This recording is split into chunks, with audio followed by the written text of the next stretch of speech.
What's going on, y'all? You already know who it is. It's Ashley McCray. Welcome back to whose channel? For today's video, you guys, I will be giving you guys my review on the Canon R with 24 to 70 millimeter lens.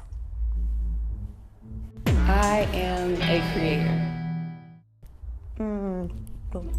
So right now I'm filming this video on the Canon R with the 20 to 70 millimeter lens, and so far, you guys, I love it. When I first initially got the Canon R, I thought that the camera was very beautifully built. It was a little bit heavier than not, like it didn't feel too lightweight, but it also didn't feel too heavy either. And when I got the 24 to 70 millimeter lens as well, the lens is definitely heavy. When I pair these two together, it is definitely a heavier system than not. Having too much weight is just something to keep in mind for if you're using like gimbals or anything like that. But if you're just using like basic standard tripods and stuff like that, then the weight doesn't really matter too much. The durability and the build quality of it does feel good. It doesn't feel cheaply made. I absolutely positively love the flip out screen. If you're filming YouTube videos or if you're just doing anything by yourself, you need that extra support to just be able to see yourself without having to pull out a whole external monitor or anything like that. It keeps everything compact and simple, and you're able to still maneuver by yourself without using so much energy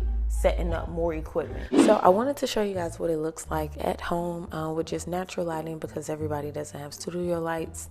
And this is what it looks like straight running gun out the camera. This is the widest focal length of 24 millimeters, and then this is the tightest focal length of 70 millimeters. And I love it. I think it looks great. I think it actually looks even better with natural lighting versus studio lighting. Next, I did an autofocus test in which, because I come from a Sony background, you guys, I just don't think that the autofocus was that great. I wasn't really impressed by it just overall.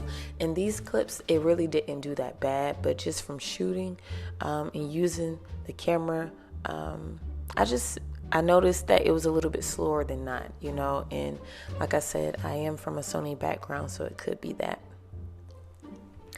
Next up, we have a 1080p test in which I wanted to just show you guys how cropped in the 4K is. So this is the same focal length as the 4K, but the 4K crops in dramatically. So this is just 1080p, no crop, the exact same focal length as 4K, but I also wanted to show you guys what it looked like if it was fit to adjust and match the framing of the rest of this video. So it's still the same 1080p and everything, but 4K definitely is, it looks great, but it crops in the video tremendously. You don't need 4K, but you know, I know that it is a feature, and I did want to just share it with you guys. Up next is slow motion. So for slow-mo on this camera, you guys, on the Canon R, it did not have 120 frames per second, which I was very shocked at, but it did have 60 frames per second, and obviously this is what it looks like. So if you are a slow motion fanatic, then that is something to keep in mind. Lastly, you guys, I wanted to show you guys some photo quality. This was my shoot with BJ. We did do 2 shoots, but I'm only going to show you guys one because all I recorded was one.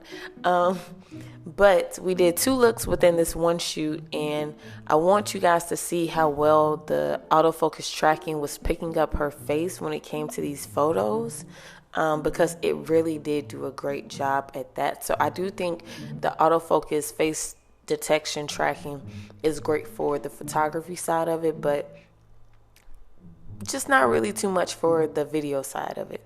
I also wanted to show you guys the new feature at the top, the little screen, the touch screen at the top.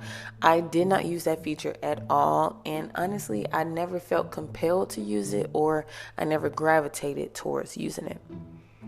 So these are what the photos came out to be, in which, y'all, I am amazed by the quality of these photos. I absolutely positively love the Canon R for photography. I think it does a really great job.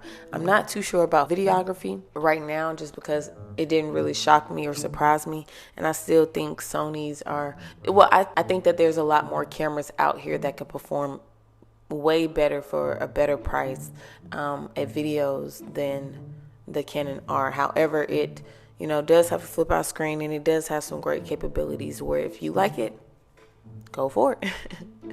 But I absolutely positively loved the picture quality and photo quality that this camera produced. All right, you guys, I hope y'all enjoyed this video. If you did, make sure you give me a thumbs up, hit the subscribe button. Y'all already know what all to do. Always remember that I love you guys, but God loves you 10 times more, and you already know where I catch y'all. I'll catch you guys in my next video. Bye, y'all. Peace up, A-Town down. I'm so high, I'm so high, I'm on